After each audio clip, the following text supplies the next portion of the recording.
नमस्कार, स्वागत है आपका न्यूज़ 11 भारत देख रहे हैं आप। मैं हूं आपके साथ ऋचित्वी। बुलेटिन की शुरुआत करते हैं।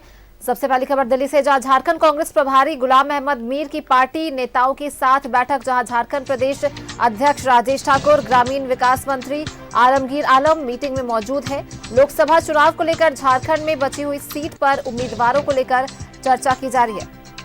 लोकसभा चुनाव को लेकर झारखंड में बची हुई सीट पर उम्मीदवारों पर चर्चा की जा रही है। दिल्ली में झारखंड कांग्रेस प्रभारी गुलाम अहमद मीर की पार्टी के नेताओं के साथ ये बैठक, जहां झारखंड प्रदेश अध्यक्ष राजेश ठाकुर और ग्रामीण विकास मंत्री आलमगीर आलम इस मीटिंग में मौजूद हैं।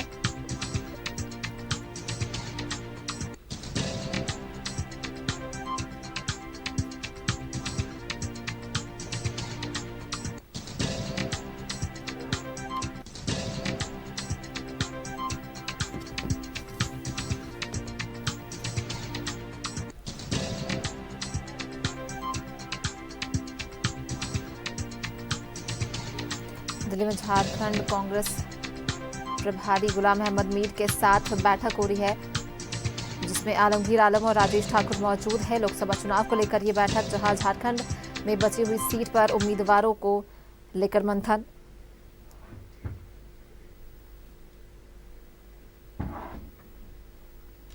घोषणा हो जाएगी, सारी सीटों पर चर्चा हो गई है और लगातार हम लोग जो बातचीत करते रहे उसका फलाफल बहुत जल्द सामने आएगा और हम समझते हैं कि इसी सप्ताह के अंतर्गत ये चीजें अनाउंस हो। तो गठबंधन की बात है और गठबंधन में सच पूछा जाए तो जो जिसकी जितनी चादर उतना पैर फैलाएंगे तो निश्चित रूप से हम सब सफल हो जाएंगे। अपने अपने दायरे में रह करके बातचीत करनी चाहिए और वो हम कर रहे हैं। हाल हैं हमारे यहाँ कुणाल सरांगी, आज वो जेएमएम में जा रहे हैं। तो भारतीय जनता पार्टी की भद पिट चुकी है, अब उसमें बहुत ज्यादा।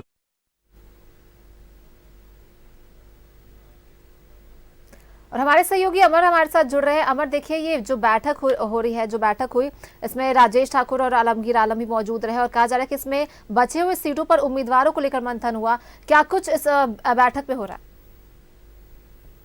बिल्कुल, आपने सही कहा कि मैं आपको वो सीन भी दिखा देता हूं, क्योंकि अब ये सारे लोग बाहर आ चुके हैं और आपको ये साफ दिखाई देगा कि आलमगीर आलम साहब यहाँ मौजूद हैं, प्रदेश अध्यक्ष यहाँ मौजूद हैं और विधायक भी यहाँ पे मौजूद हैं। सवाल उठता है कि लगातार जो 3 सीटों की घोषणा की गई है, उसके बाद जो बचे हुए उन पर भी चर्चा होने की संभावना व्यक्त की जा रही है। मेरे साथ आलमगीर आलम साहब हैं, प्रदेश अध्यक्ष राजेश ठाकुर जी भी हैं मेरे साथ। सर, आज आप लोगों की, आपने प्रभारी से मुलाकात किया, बात की आप लोगों ने, जो बचे हुए सीट हैं उसका क्या लगता है कि कब तक हो जाएगा? चर्चा होने वाला और आज कल 3 जो है उम्मीदवार के नाम घोषित हुआ है, रेस्ट भी बहुत जल्दी हो जाएगा। क्या उम्मीद किया जाए कि जो सीईसी की मीटिंग होगी वो कब तक हो जाएगा? स्क्रीनिंग हो गई है 30 से 31 तारीख से। आज स्क्रीनिंग कमेटी का आज हो जाएगी रेस्ट का और 30 से 31 तारीख से। तो सर, ये एक मामला जो है फंसता हुआ दिखाई दे रहा है कि चतरा सीट पे और कोई जो सीट है उसको क्लियर नहीं हो पा रहा है, तो क्या कब तक क्लियर हो ही जाएगा? आज जो हम देखे, जो आरजेडी के झारखंड के मंत्री थे सत्यानंद भोक्ता जी, उन्होंने ऐलान किया कि हम चुनाव में अब दावेदार करेगा। तो धीरे धीरे जो है साफ होते जा रहा है। तो आज स्क्रीनिंग हो जाएगी?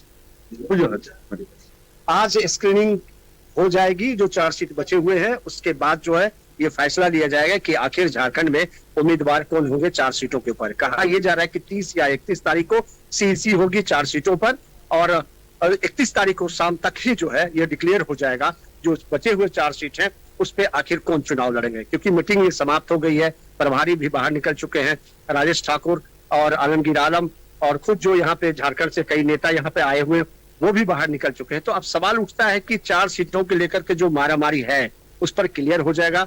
और दूसरी बात, लगातार ये कह रहे हैं कि चतरा सीट जो है कांग्रेस के कोटे में है। ये सदानंद भोक्ता जो पहले अपनी दावेदारी पेश कर रहे थे, उन्होंने भी इस बात को क्लियर कर दिया है कि हम जो है इस पर उम्मीदवार नहीं है। तो इसका मतलब है कि कहीं ना कहीं अंदर खाने बैठकी जो हो रही है उसमें यह तय हो गया कि चतरा सीट पर जो है कांग्रेस ही चुनाव लड़ेगी। जी, बहुत बहुत धन्यवाद अमर आपका तमाम जानकारियों के लिए। तो ये बैठक जो है वो संपन्न हो गई और जो 4 सीट पर उम्मीदवारों की के नामों का पर मंथन होना है वो सीएसी की बैठक में होगी, जैसा कि हमारे सहयोगी बता रहे हैं। आज बैठक हुई गुलाम अहमद मीर के साथ, झारखंड के प्रदेश प्रभारी।